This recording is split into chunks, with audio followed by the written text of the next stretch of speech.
All right.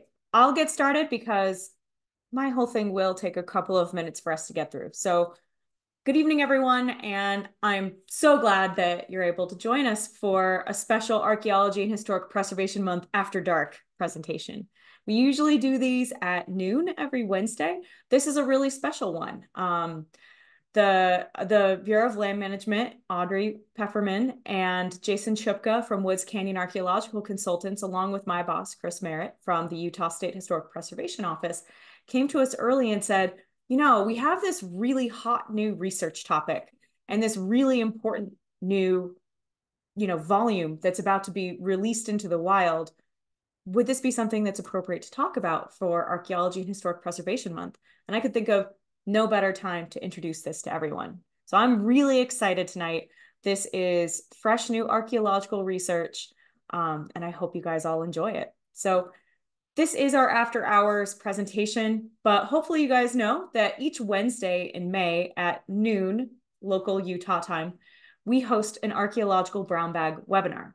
It's hosted by the Utah State Historic Preservation Office, the Utah SHPO, and often by me, Elizabeth Hora. I'm public archaeologist for the Utah SHPO. All of these webinars feature researchers and people who are working in the fields of archaeology and historic preservation. And we love to be able to bring this to the public so that a lot of the good work that we're doing and that, folks around the state and even around the world are doing can become accessible for folks. Before we really dive into our presentation tonight, I want to talk for a brief minute about how to participate in the presentation. This is a Zoom webinar, which means that your video and audio are automatically turned off. At the bottom of your screen, you should see a tray, and you're going to have a few things in there. You're going to have a Q&A panel. You can use this at any time to ask questions of our presenters. Our presenters will be able to answer it either live on air, or they can opt to type messages into that Q&A panel and sort of answer them on the fly. Since we do have 3 people on our panel tonight, it'll be really great to be able to use both of those options. We also will have a chat box. That chat box is really great when you want to talk to other people who are in the room. We will have dozens and dozens of people here tonight. A lot of folks wanted to see this. And so if you have experiences in this area, remembrances, or other information, or even if you just want to give an attaboy to Jason, that chat box is the best place to do it. If you have questions, please use the Q&A. It helps us find them. We do want to try to leave no question unanswered. The last option is during the last few minutes of the presentation, usually about 10 minutes, we have a dedicated Q&A period. During that time, if you would like to click the raise hand button, then I'll know that I can call on you. I can take you off of mute and you can ask your question using your own voice and in your own words. That's often a really great option for some folks. So now that we have all of that out of the way, we can get moving. So tonight's presentation is going to introduce you to a sacred landscape known as the Great Sage Plain, and Jason Chuipka will be our guide. This project is a partnership between the Utah SHPO, headed by Chris Merritt, and Audrey Pefferman of the BLM Monticello Field Office. The 2 of them decided that this area needed to have better scholarly research to understand the entirety of the archaeological signature of the region. And so they found some money, particularly the BLM was incredibly useful on that, to partner on this project to hire a consultant to help us all understand the Great Sage Plain. And that consultant is Jason Chuipka, our presenter tonight. He's a professional archaeologist who has been working in the Four Corners for nearly 30 years. In that time, he has conducted numerous archaeological surveys and excavations that range from single-day projects to projects that are spanning many years at a time. He is co-owner of Woods Canyon Archaeological Consultants, and we are absolutely delighted to have him with us this evening. So whenever you're ready, Jason, you can take it away. I will share the screen.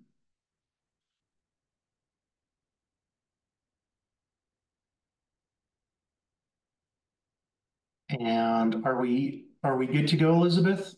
You look good. Yep, you look great. Okay, great. Welcome, everybody. Thank you very much for attending, and thank you very much for the great introduction, Elizabeth. Um, Tonight, we're going to be talking about recalibrating the significance of the prehistoric sites in the Great Sage Plain. And to just really introduce the topic is to really start off by understanding that the archaeological sites of the Great Sage Plain are important to many different people. To some groups, they exist as remnants of within an existing sacred landscape. To others, they're a source of data for archaeological study. And to others, they're just simply fascinating elements in a beautiful natural setting that seems to be frozen in time. The Great Sage Plain is also a very politically sensitive area. And archaeology often comes to the forefront of many issues that are occurring in the region. Some of those are arguments between federal, state, private, tribal stakeholders that are interested in the region. And really, it's an area that more recently has not only been gotten regional coverage, but national and international coverage with the recent reinstating of the boundaries for the Bears Ears National Monument. And it's really a place where there's ongoing challenges for managing those perspectives from all of those people that value this landscape. Before we get too deeply into this, I often attend talks and I kind of get lost in the first 15, 20 minutes because I'm not sure where we're talking about, what we're talking about. So I want to spend a few minutes really introducing the area that we're going to be discussing tonight. And the Great Sage Plain is defined by what you see on the screen here, this red loess deposit that caps many of the mesas in the area. And these are, loess is a fine mineral-rich material created by erosion and accumulated via wind deposition across this landscape. And geological studies have shown that this occurred during the late Pleistocene, the deposition of this loess, starting about 50,000 years ago. This is windborne material with a big source coming from the San Juan River Valley in southern Utah. And that with fluctuations, the loess really has been accumulating up until about 6,000 years ago. And so when we talk about the Great Sage Plain,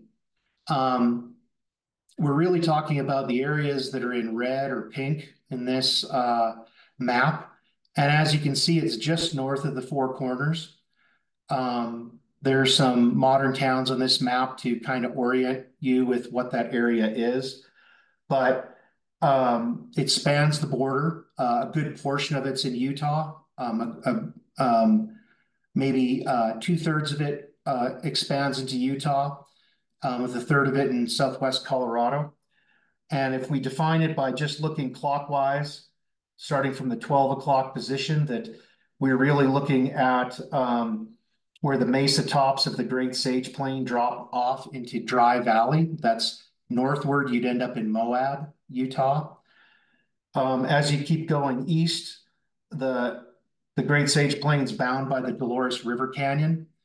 That is the is the blue line on the map here, extending north from Dolores, Colorado. The southern boundaries, McElmo Creek and the San Juan River Valley. And rounding out the western boundary is really Shea Mountain in the north, following Comb Ridge, north and west of Bluff, Utah. And so that's the area that is currently the area of study. When we talk about the Great Sage Plain project that we're working on, we're talking about all of the prehistoric archaeological sites that occur within this red boundary that includes not only the Great Sage Plain, but the adjacent borderlands of the Great Sage Plain. Now, to provide a context for our understanding of the prehistory, that only less than 16% of this area has been subject to archaeological survey. The pink color here represents various archaeological surveys that have taken place over the last 50 years. Of that 16%, maybe half of that is up to what we'd consider modern standard for recording sites, with the other half being fairly limited site data from the 60s, 70s, and 80s. And even though only about 16% has been inventoried, there's more than 20,000 prehistoric sites that have been documented. And if you project that site density outward across the areas that have not been inventoried, we're really looking at about 120,000 prehistoric sites to be present in the Great Sage Plain. And those sites span about 10,000 years of history, beginning about 8,000 BC through to the arrival of Europeans. When we talk about prehistoric sites, we really talk about pre-European settlement, which earlier explorers entered the area in the 1700s. So if you add sites from after the 1700s, sites from the historic era, more recent historic era, that number is actually quite a bit higher. And of that estimated 120,000 sites, some of those sites cover 10, 15, 20 acres. So they're very large sites. And the Great Sage Plain is best known for archaeological sites of what we call the Great Pueblo period, from about AD 1075 to 1300. This is also in Mesa Verde National Park. Many of the ruins at Mesa Verde were also occupied. And it's characterized by the proliferation of small architectural units and well-built cliff dwellings, but also things like circular and square towers and large aggregated villages, multi-story aggregated villages that sprawl across canyon heads throughout the Great Sage Plain. And this period ends around AD 1300, with most of that ancestral Pueblo population migrating out of the region. What they left were many of these places that are known by name. There's a number of named sites. A lot of people have probably visited some of these places. Yellow Jacket Pueblo, Nancy Patterson Ruin in Montezuma Creek, Painted Hand in Canyons of the Ancients National Monument. On and on. The list is, there's literally hundreds of sites that have these kinds of spectacular ruins. And they were abandoned around the 1300s, with less intensive occupation after that, but continued use and occupation after the AD 1300s. But it most definitely, through that Great Pueblo period, was the time when most intensive occupation and what people are most familiar with from the region. The pottery, the masonry structures, the well-preserved towers. That's attracted a lot of people, variously from tourists to archaeological researchers. And to get more specific on the archaeology, is that this red outline is the same outline from previous slide of our study area that encompasses the Great Sage Plain. And where we are is during the formative period, the period when agriculture first enters into the region, sometime after, really after 500 BC, really around the Basketmaker II period, starting around AD 200 and thereafter increasing. That there's really there's three subregions of the Mesa Verde study area. It can be considered the Mesa Verde culture area, really focused on Mesa Verde National Park proper, which is kind of towards the center of it. but it's this area north of the San Juan River. And the Great Sage Plain Study Area encompasses both the central and the western portions of the Mesa Verde culture area. Those divisions are based on there are differences in architecture, artifacts, site types, and hence the subdivision into these three. There's not really a hard boundary. They are kind of overlapping with some frontier zones between them. But I just want to point out here that what you really see Montezuma Creek up towards Monticello, that Montezuma Creek really is a boundary forming the boundary between the central Mesa Verde and the western Mesa Verde. And you really do see differences on either side of Montezuma Creek.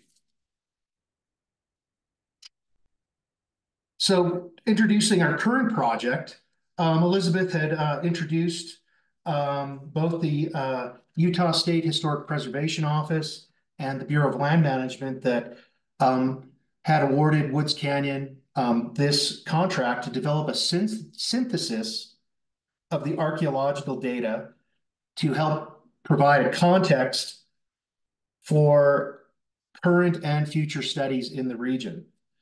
The document's also intended to refine criteria to help guide preservation of prehistoric sites on the Great Sage Plain in both Colorado and Utah. What currently happens is each state kind of silos archaeology, kind of ends at the border. And so we have some data that summarizes and compiles information from Colorado, and we have information from Utah, but we don't have documents that kind of erase that modern state line to really look at the whole, to look at the Great Sage Plain as this center of gravity in the Four Corners region. And so the current project title is on this slide, that we're really looking at this period from 8000 BC to AD 1750. And that's the first European explorers start to make inroads into the region. And so we're really looking at the period looking up to that. And it's really got two dual purposes. On the one hand, it's an academic study that we're looking at the context for archaeology on both sides of the Colorado-Utah state line to develop a more consistent terminology, site type framework for identifying types of sites, categories of sites. And this, of course, builds to understanding the chronology, settlement patterns, and other aspects of prehistoric occupation in the region. The other purpose is really management driven, is that every archaeological site is subject to an assessment for eligibility to the National Register of Historic Places. And that's really going to be the focus of this middle part of my talk, is what that means for significance and how do we determine significance of sites. We know the area is important to a lot of people, but how do you set parameters to qualifying and quantifying those aspects? And so the current project, we're underway. We have a working draft. We're in the early stages of this. And we're looking at how to integrate these two aspects together to create this document to be used for these dual purposes. You really can't separate. These are really two sides of the coin, that you have to have an academic understanding of the archaeology. And you also, in order to have management, is to be able to separate what is and what is not significant to for management purposes. And that gets a little bit, we'll get into that a little more specifically here. There's about 10 different talks kind of squished into this this aspect right here, because it's a point at which a lot pivots on preservation in the United States. So when we look at the project, we're really, we have two themes. We're structuring all of our work around two themes. One is archaeology. We're looking, understanding that archaeology is a theme that is the Western scientific study of material culture to understand the past. And archaeology is something that most people are familiar with. You're classifying, you're quantifying, you're doing inventories to document sites. You're recording things in detail, looking for patterns through the material culture, both the architecture, the artifacts, samples that are collected and dated. And that's one theme of our project. But the other theme is ethnic heritage. It's the recognition that ancestral sites, along with the plants, animals, and landforms in the region, are part of a tribal cultural landscape that are maintained through ongoing cultural beliefs and practices. And that is something that has become a greater part of the study of archaeology in the last 30 years. And when we look at current documents that are out for federal lands, when we look at Canyons of the Ancients National Monument on this side of the state line, we look at documents such as this one on the left, a living landscape, which is an ethnographic overview that was compiled through consultation with 25 tribes and pueblos that have cultural affiliation to the region, that have ancestral affiliation to the region. And more recently, the Bears Ears National Monument. There is a draft management plan that greatly integrates tribal perspectives and the ethnic heritage that is present on the landscape.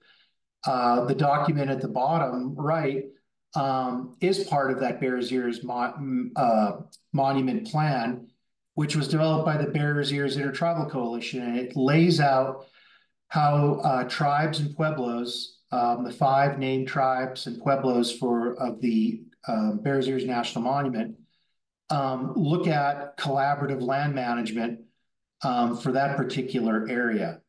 And a lot of that has been developed really since the early 1990s. And the implementation of NAGPRA, the greater consultation that's part of the Section 106 process of doing archaeology on federal lands. And so this is a progression. This is an evolution. This is a change in the way archaeology is viewed. Archaeology has used ethnographic analogies in the past, looking to descendant communities to find explanatory frameworks for interpreting archaeological sites. This takes the step further to engage and consult with the tribes and understand how they view the landscape. And really the main part of my talk is really we're recalibrating significance, knowing that the area is significant to a lot of people, a lot of different tribes, 25 federally recognized tribes, but also more recent people who have lived here historically, other people that have strong feelings, strong ties to the landscape. So when we look at significance, what are we really talking about? That's a word that's a bit of a loaded word. We're really talking about, as an archaeologist, we're talking about significance as defined by the National Register of Historic Places.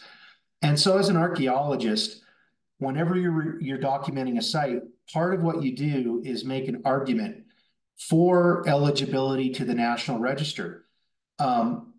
Archaeological sites that are have potential to be listed on the National Register or are on the National Register of Historic Places garner considerably more protection than sites that are not, which is why documenting sites is so important. Unless they have been documented and this assessment made, they're kind of invisible for management purposes. So the main thing is having sites documented, having these assessments made, as thoroughly and as detailed as possible. And the National Register has 4 criteria. We're really looking at how sites would contribute to broad patterns of history, whether they're associated with significant persons, whether they're distinctive of a type or period, and many, or that they have data potential to contribute significant data to our understanding of prehistory. A lot of archaeological sites are eligible under multiple criteria. Conversely, you'd have to argue for sites not being eligible. Why would a site have no data potential? Why would a site not be representative of a period or method of construction? All of these things are what goes into the documenting of a site to argue significance in that context. The other side of that's integrity. And again, when we look at the National Register of Historic Places, archaeologists have to argue that a prehistoric site, prehistoric property is able to convey the significance by a set of criteria, a very specifically defined set of criteria, including location, design, setting, materials, workmanship, feeling, and association. And those are all criteria that need to be evaluated for every archaeological site, for the thinking of the 120,000 sites that exist in the Great Sage Plain, that you are making a very detailed discussion of location, design, setting, all of these things that need to be determined, that evaluated by archaeologists when they're recording sites. But if we look at significance from a non-Western perspective, and when we start looking at things from a cultural landscape, when we look at things a little bit broader, I have an excerpt here from the Collaborative Land Management Plan for Bears Ears, which is just off to the west of our study area. And that's that, the salient points here are that culture, traditions, language, values, and worldviews are born from tribal homelands, that ancestral sites and landforms anchor migrations in a cultural landscape that helps people understand earlier periods in their history.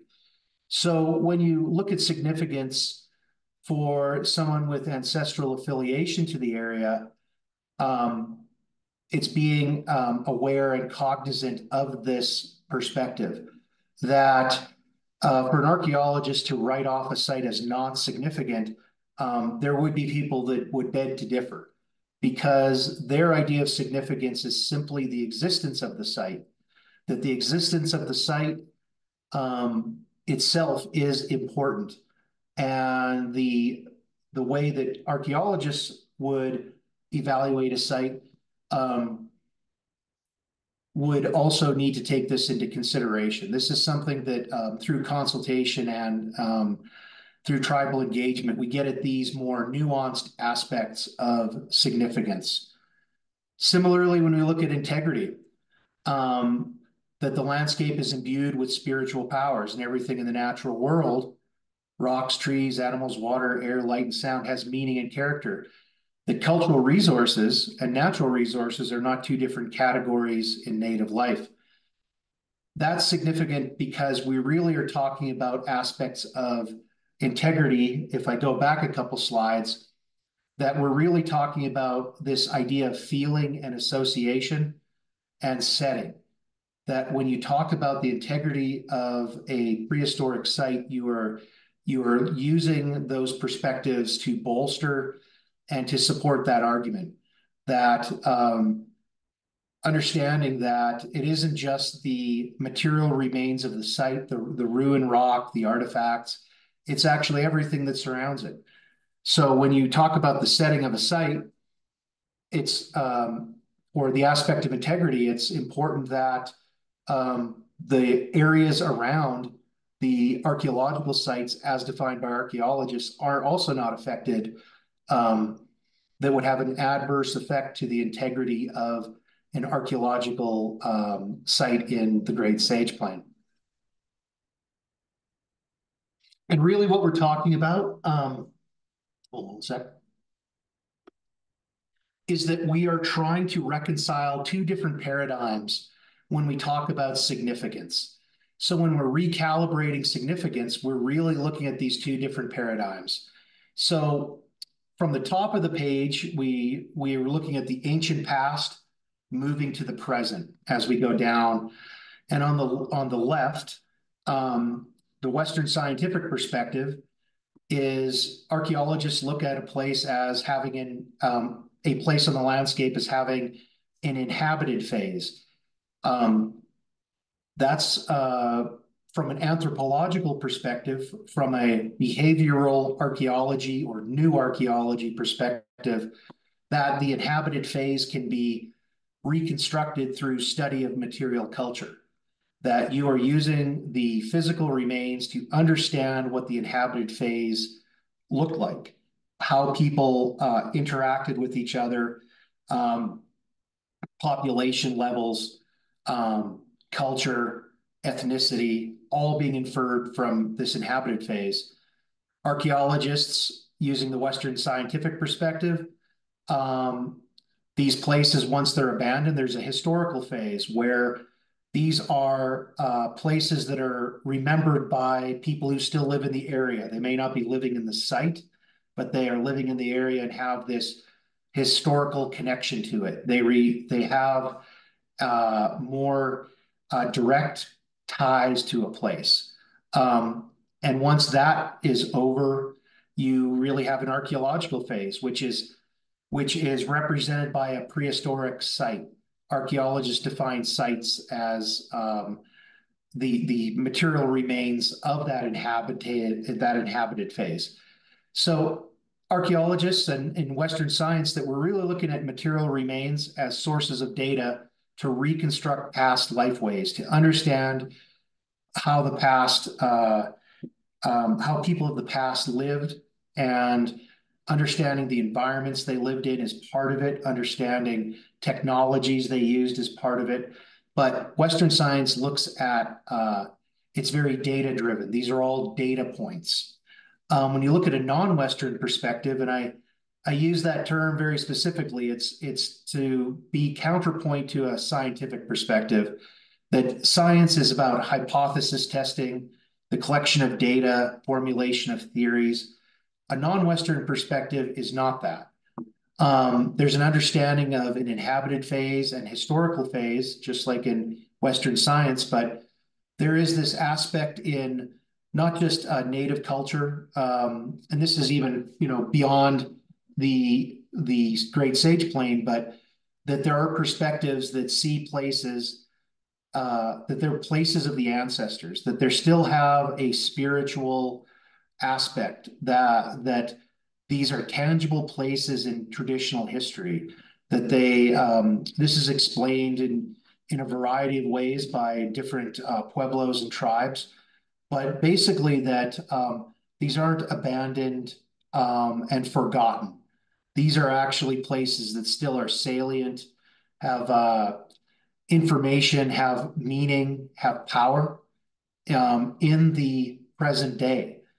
And so this is often presented as saying, well, it's, the past, there's no difference between the past and the present in some non-Western ways of thinking. That's not exactly true. It's this understanding, it's a little more nuanced, that there is a difference in these places. They're still important to the culture, and they're understanding that they are part of the past, that they are, for example, markers of migrations. Both Hopi and Zuni will talk about footprints of the ancestors, that you have places that are traditional histories manifest. You have the physical remains of those traditional histories. And for that reason, they are very important. They are the history, they are the source, the origin for the culture as it exists today. And so these are two different paradigms that a generation ago, archaeologists were very much sticking to the lane of Western science, data only. And there is an increased understanding that non-Western perspectives can help in both interpreting sites, but also in managing sites, managing places in a way that is outside of the Western scientific way of perhaps dividing things into smaller components. In the Western world, say the way that lands are managed, things are segmented, whereas in non-Western perspectives, there's a more holistic landscape level evaluation. So this is what our brains look like here in 2024. It's a post-COVID world, but even before COVID, is that we're recalibrating significance. What is significant? How is significance evaluated here in 2024 with all the work that's been done to understand tribal perspectives, to have a much broader understanding of the extent of archaeology in the region, all the political aspects that go into understanding the views of people who have a tie to the area. And so when we recalibrate significance, we're really broadening our perspectives. We're not replacing one perspective with another. We're really not prioritizing one perspective with another. And what does this really mean for archaeology in the region? Really, what it means is that more sites are potentially eligible to the National Register under Criterion A, which is association with broad patterns of history. Without getting into the too much of the nitty-gritty of the National Historic Preservation Act, the way Criterion A is defined, they're really talking more about written histories and native culture in the area. Not all of it's written, it's traditional histories, but many of these sites are important as parts of migrations, parts of the history of tribes, and really the foundations of Pueblo culture and the foundations of arguably Navajo and Ute culture and Paiute culture in the Great Sage Plain. The events that happened here really formed many of the cultures we see historically and continuing today. So with that understanding that, perhaps these sites that were not looked at as being eligible, that perhaps looking at them as footprints of the ancestors is something to consider, that they would be eligible under Criterion A, and that the individual sites themselves really can only be understood in a broader context. So you really need to look at a cultural landscape. It isn't just one site, it's all of the sites in an area. And so it's doing a little bit more work. In Colorado, since 2011, cultural landscape potential has been something that is assessed at every site. And that's something that may end up happening on the Utah side of the border. But it has not happened yet. But the thinking towards sites as part of a bigger cultural landscape is something that, say, in Canyons of the Ancients National Monument and elsewhere in Southwest Colorado, in the Great Sage Plain, that's something we're looking at. Like I say, since now we're going on, it's almost 15 years since that was instated for documenting sites. And really looking at the integration of archaeology sites with the natural setting. And that's really where integrity of the whole becomes important. That when you look at the effect of any changes to the landscape, modern development, placement of cell towers, that you're really talking about these indirect effects, which is, again, jargon from an earlier era or a different part of the aspect of effects to archaeology sites, that preservation of integrity and assessment of integrity are really important, more important now than ever.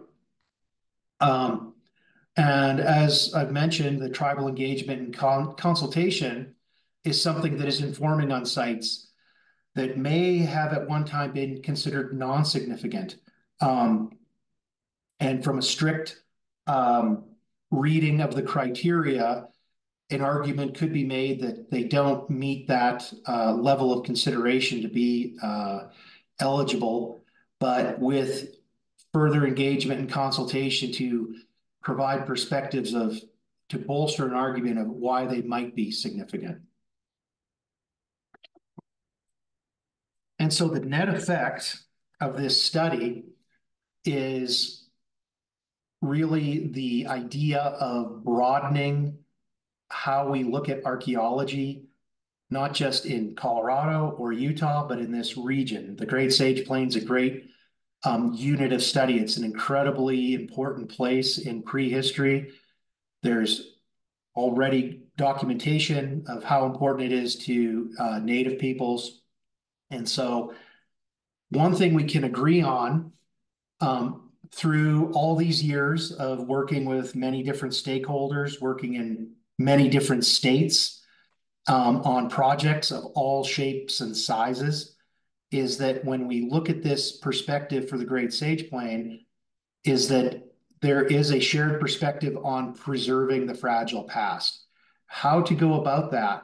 There are differences of opinion about how to go about that, but we're really building it with this project from the ground up, is setting those criteria for that evaluation, recalibrating how we consider sites, not just individually, but together within the landscape, and using these tools that have been developed and these theoretical frameworks that have been developed since the 90s, sort of this next generation of archaeology that built on some of the earlier work that through the various laws and policies that were put in place in the 60s and 70s were developed throughout, since that time, have continued to develop and evolve and become more robust as we learn more about what works and what doesn't work and how do we go about it. Because really the shared perspective is we really want to take care of these places and that they have value. They have value that transcends the immediate politics.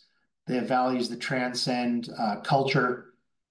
They're something that can be appreciated on multiple levels. So we're hoping to encapsulate that in our study, as well as summarizing, all of the data that has been accumulated over the years in the area. So with that, I can take questions, and I just want to say thanks again for everybody. And to stay tuned. This is a project that is in progress. We are kind of on the early stages of it. So there is more to come in 2024. Thank you. And thank you. That's fantastic, Jason. So now is our time for question and answer. If you guys do have questions, just to remind you, the Q&A panel is the best way to ask those. We also have open our chat, and you may, of course, at any time, click the raise hand button and I can let you guys speak. And Audrey and Chris, if you would like to also turn on your cameras, some of these questions could be for you as well. So right now we have a question from Ross Rockland, and he asks, if a project is including prehistoric sites, then why include colonialism? And I assume he means the time period, post when colonization occurred. He said the Spanish ruined much of native life. So why do you include things past 1492? Well, and that is interesting because, we consider that there is sort of this period after 1492. You could say that they, ruined. Culture is in constant flux, and culture is constantly changing. And the Spanish and European colonization was one more change that affected people living in this area. There's a constant, what we see in archaeology is migrations and populations moving across the landscape, north to south, east to west. There are people that have settled and resettled areas throughout history. And And looking at that period, it's referred to in several different ways. If you're working on Navajo Nation, you might just talk about pre-Columbian and post-Columbian as a time period.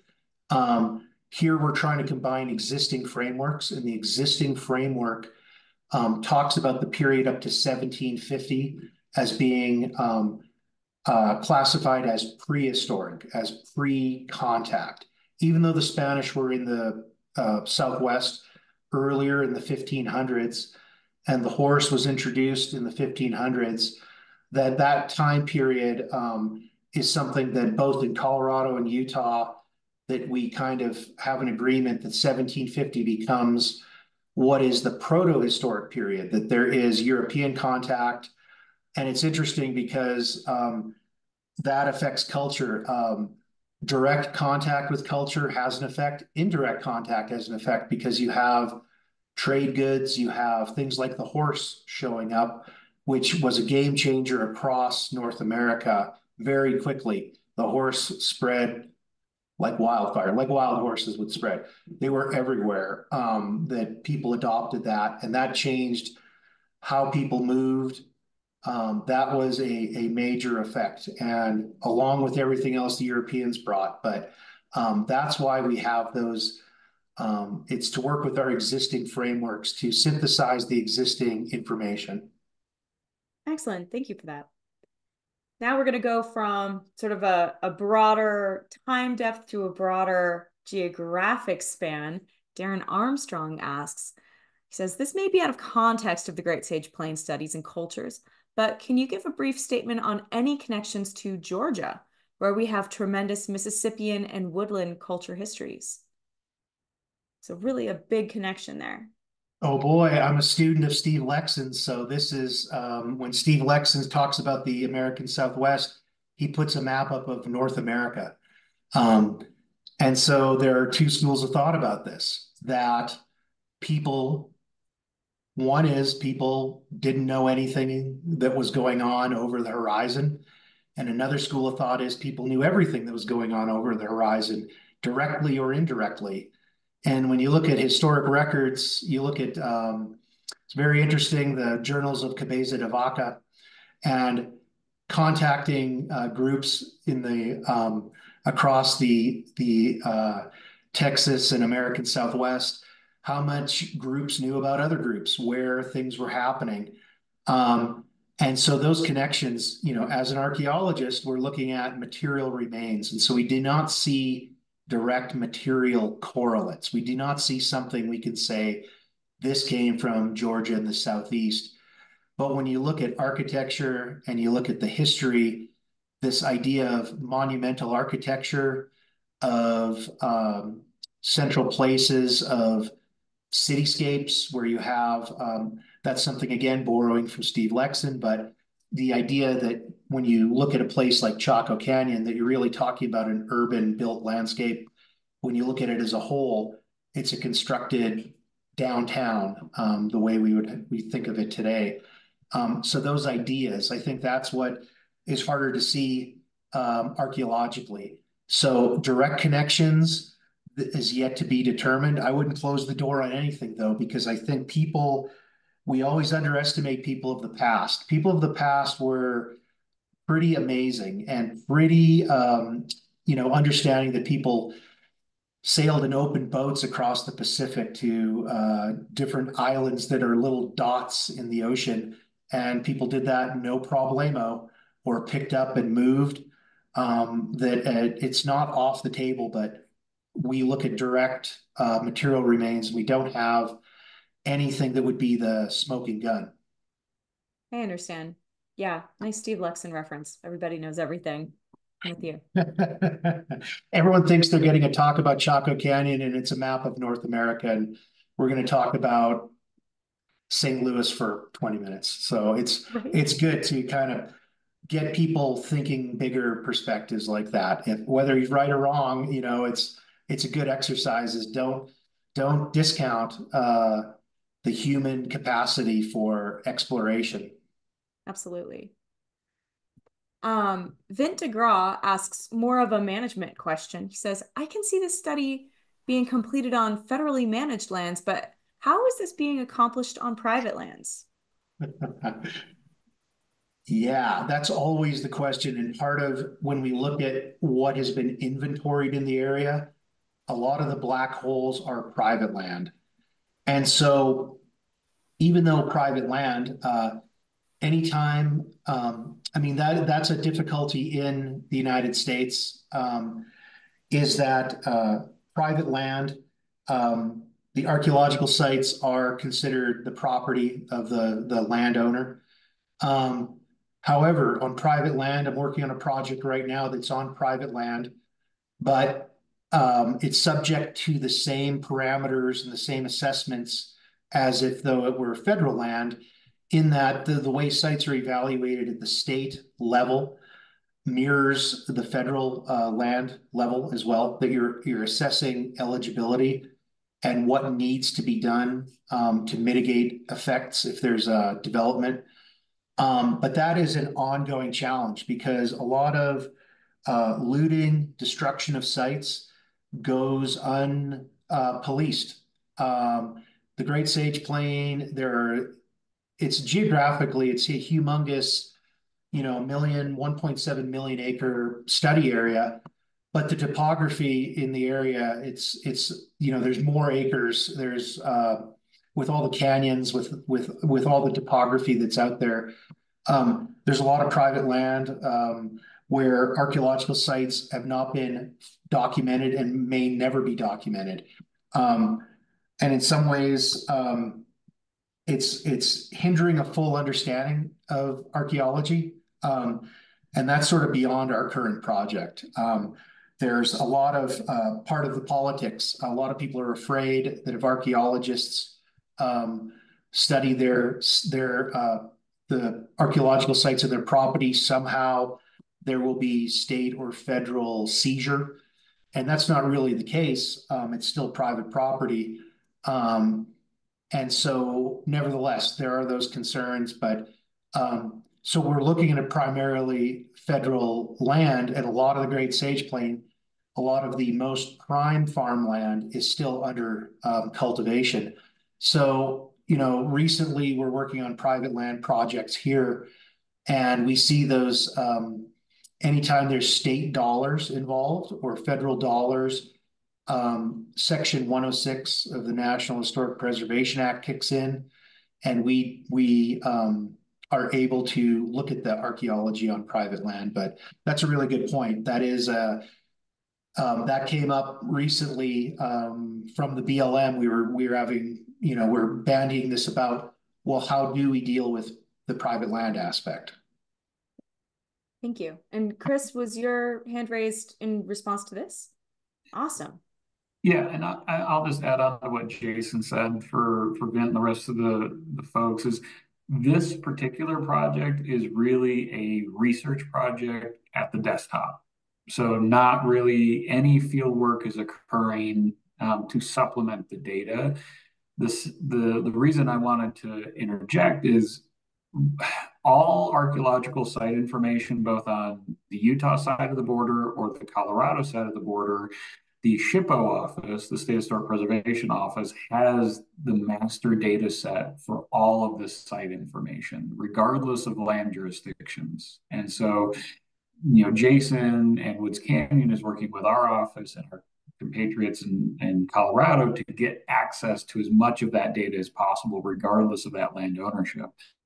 Because just as Jason was mentioning, while most of the information we do have is on federal land, we do have large swaths of private land, state land that had additional inventories completed for a variety of reasons, whether it's oil and gas drilling, vegetation projects, conservation projects through NRCS. There is other ways that we get data from private land, and it still is maintained in our protected databases.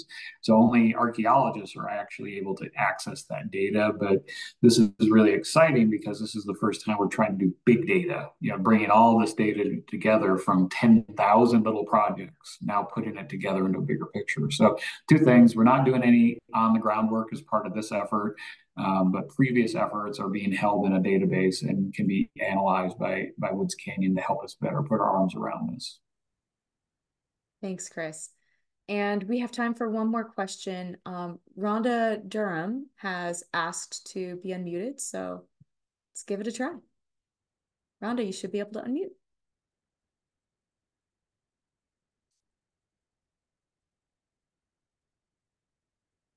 Okay, and we do have another question in the chat. Rhonda, if you are able to, you may pop in. But Lisa Nelson asks, how much archaeology has been done in the Dove Creek area?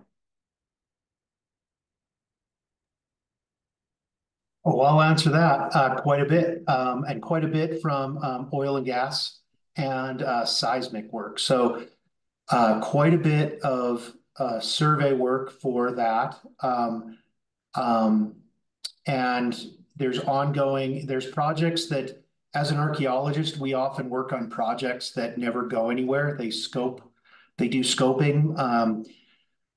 And in the Dove Creek area, some projects, the amount of archaeology has not put a stop to, but has been a consideration on some projects that, well, it would entail disturbing 100 archaeology sites. We don't want to do that. That is, both has a greater destructive, being more destructive than they want to be. Plus, it's pretty. It's not great PR if you are destroying sites for your project. So, in terms of land area that's been surveyed, there's been a number of sites excavated. Some of the earliest sites going back to the 20s and 30s in the Dove Creek area, between Dove Creek and the Dove Creek Cajon, down towards Cortez. That is, starting in the late 1800s, there's archaeologists out there. And in the 20s and 30s, Paul Martin and some very well-known archaeologists were working in that area. We're working in that area right now. We're out by Cajon. There's a few pipelines that cross that area. And there's been a number of seismic exploration projects that the seismic's ahead of any sort of development. Kinder Morgan is a company that has funded a lot of work out there because they have facilities and for CO2. And so a lot of what we know about archaeology in the area has to do with development projects, whether they go or not. Scoping for everything from wind power, solar power, drilling for oil and gas, you name it. There's all kinds of studies that are done. So relative in the area, quite a bit of work. Relatively for the Great Sage Plain, quite a bit of work. But when you look at it in the big picture, it's still a drop in the bucket. It's 5–10% of the land within the Great Sage Plain. All right. Well, thank you so much, Jason. And thank you to Audrey from the BLM Monticello Field Office and Chris from the Utah State Historic Preservation Office for getting together and making this project happen. This is really exciting. And like your last slide said, Jason, there's more to come in 2024, and we're excited to see it. So thank you all for joining us tonight.